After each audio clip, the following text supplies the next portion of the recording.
दोस्तों अनस कलेक्शन में हम एक नई वीडियो के साथ आपकी खिदमत में हाजिर हैं। नाज़रीन, अंटार्कटिका बर्फ से भरा हुआ दुनिया का सबसे बड़ा बर आज़म है, जिस पर 1821 में पहली बार कदम रखा गया था।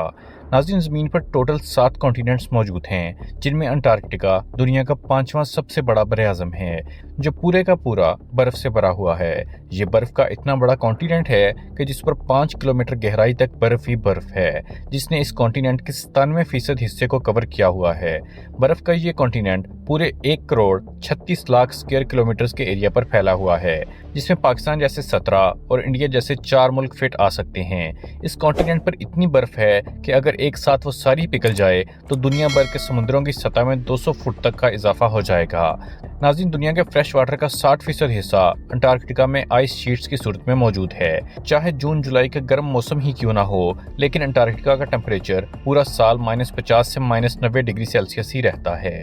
और यही वो वजह है कि जिसकी वजह से यहाँ जिंदगी की उम्मीद लगभग ना होने के बराबर है। हत्ता कि पूरे अंटार्कटिका में सिर्फ 2 ATM मशीन ही मौजूद हैं। जहाँ गर्मियों के 6 महीने मुसलसल दिन रहता है और सर्दियों के 6 महीने मुसलसल रात। ना ही अंटार्कटिका में कोई टाइम जोन फॉलो होता है और ना ही इस कॉन्टिनेंट पर किसी कंट्री का कब्जा है। 6 महीनों तक सूरज के तुलू और गरूब होने के बाद यहाँ टाइम का अंदाजा लगा पाना बहुत मुश्किल होता है। यही वजह है कि अंटार्कटिका में कोई भी टाइम जोन फॉलो नहीं किया जाता। कई लोगों का ये मानना है कि अंटार्कटिका की इस बर्फ के नीचे बहुत से राज छुपे हुए हैं, और कुछ लोगों का ख्याल है कि इस बर्फ के नीचे एलियंस की स्पेसशिप्स फ्रोजन हालत में मौजूद हैं, और कुछ लोगों का ये भी मानना है कि यहाँ हिटलर की खुफिया मिलिट्री बेस मौजूद है। 11,000 साल पहले एक ऐसा नेचुरल डिजास्टर आया था जिसका निशाना एक ऐसा शहर था जहाँ के लोग खुद को खुदा समझते थे, और वो शहर और कोई नहीं बल्कि एटलांटिस था। कहा जाता है कि एटलांटिस का गुमशुदा शहर भी अंटार्कटिका में बर्फ के पहाड़ों के नीचे ही कहीं खोया हुआ है। साफ लफ्जों में कहें तो बर्फ के इस कॉन्टिनेंट में ऐसे ऐसे राज दफन हैं जिसके बारे में कोई सोच भी नहीं सकता। पिछले कई सालों से साइंटिस्ट और रिसर्चर्स अंटार्कटिका के इन राजों को ढूंढने की कोशिश में लगे हुए हैं, और रिसर्च के दौरान उन्होंने ऐसी ऐसी चीजें दरियाफ्त की हैं कि जिन्होंने इन राजों को फाश करने की बजाय इस कॉन्टिनेंट को और भी मिस्टीरियस बना दिया है। यूं कहें कि अंटार्कटिका की मिस्ट्री सुलझने की बजाय उलझती ही जा रही है। अंटार्कटिका से अब तक 400 से भी ज्यादा झीलें डिस्कवर हो चुकी हैं जो बर्फ की लेयर्स के नीचे छुपी हुई हैं। नाज़रीन, 2009 में रिसर्चर्स के होश उस वक्त उड़े जब उन्हें अंटार्कटिका की बर्फ के नीचे से एक बिल्ली का ढांचा मिला। हैरत की बात यह थी कि यह ढांचा किसी आम बिल्ली का नहीं था। ये जिस बिल्ली का ढांचा था वो अंडे देने वाली बिल्ली थी। रिसर्च के बाद पता चला कि ये जानवर आज से तकरीबन 2.5 करोड़ साल पहले जमीन पर पाया जाता था। दोस्तों, मज़ीद वीडियो की जाने बढ़ने से पहले अगर अभी तक आप लोगों ने हमारे चैनल को सब्सक्राइब नहीं किया है तो सब्सक्राइब जरूर कर लीजिए और घंटी के बटन को भी जरूर दबाइए ताकि आपको हमारी अगली आने वाली तमाम वीडियोस फौरन मिल जाया करें। नाज़रीन, 1911 में अंटार्कटिका से सबसे पहला मीटेओराइट मिला था, और तब से लेकर अब तक इस कॉन्टिनेंट से 45,000 से भी ज्यादा मीटेओराइट मिल चुके हैं।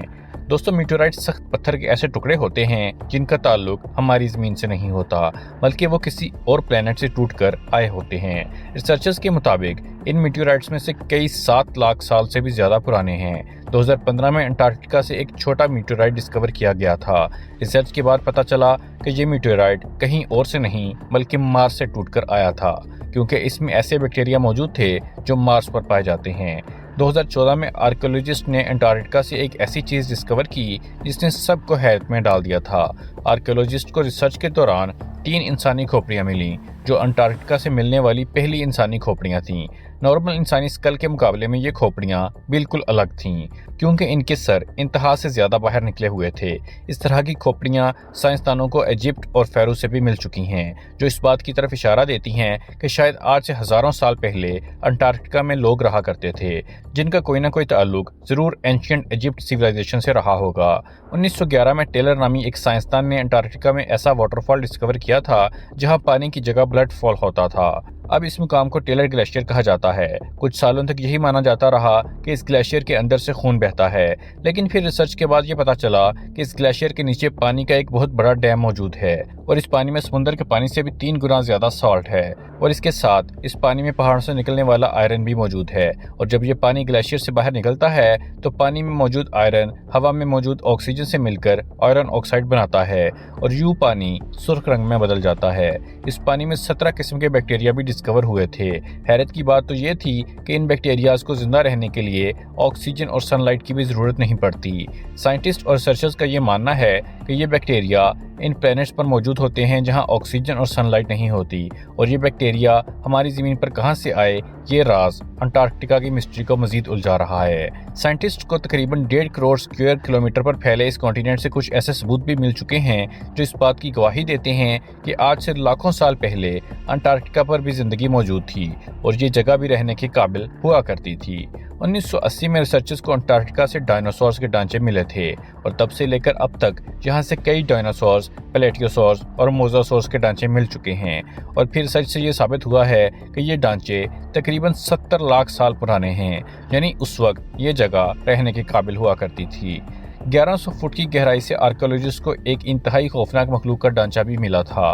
یہ ڈھانچہ 8 فٹ تک لمبا ہے اور اس کا سکیلٹن زمین پر موجود کسی بھی جاندار سے میچ نہیں ہوا، اور آج تک یہ راز فاش نہیں ہو سکا۔ دوستو، امید کرتا ہوں کہ آپ کو ہماری انفارمیٹیو ویڈیو پسند آئی ہوگی۔ کمنٹ میں اپنی رائے کا اظہار ضرور کیجیے گا۔ ملتے ہیں اگلی ویڈیو میں۔